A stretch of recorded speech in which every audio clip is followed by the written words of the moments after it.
Check নোলোৱাকৈ ঘৰত নাযাব, চেক লৈ যাব, নহলে আকৌ ঘৰত মালিকে সুধিব চেক ল'ব গৈছিলি না ৰাতিপুৱা 8টাত কি লৈ আহিলি বুলি, হয় নহয়? আগতে দুই এবাৰ মিটিঙত যাওঁতে কৈছে কোনোবাই যাৰ মালিকবিলাক কংগ্ৰেছ হয়, হে গৈ থাক নিদিয়ে যাম CM তহঁতক এনেই ঘূৰাই ফুৰাইছে। যি বিজেপি হয় মোৰ ওপৰত ভৰসা আছে, কিন্তু কংগ্ৰেছীবিলাকেতো কৈ আছিলে নিদিয়ে বুলি, হয় নে নহয়? গতিকে আজি আপোনালোকে যাৰ হাজবেণ্ডবিলাক কংগ্ৰেছ তেওঁলোকক গৈ ক'ব যে CM যি কয় তাকে কৰি দেখুৱাই আজিৰ পৰা তহঁতিও বাবা বিজেপি হৈ যা।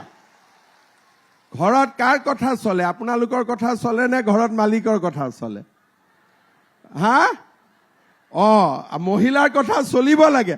মোৰ ঘৰতো মহিলাৰ কথা চলে, বাহিৰত মোৰ কথা, কিন্তু ঘৰৰ ল'ৰা ছোৱালী কি ক'ত হ'ব মই নাচাওঁ আৰু, ক'লে কাজিয়াহে লাগিব। গতিকে মহিলাই যি কৰে, হয়নে নহয়?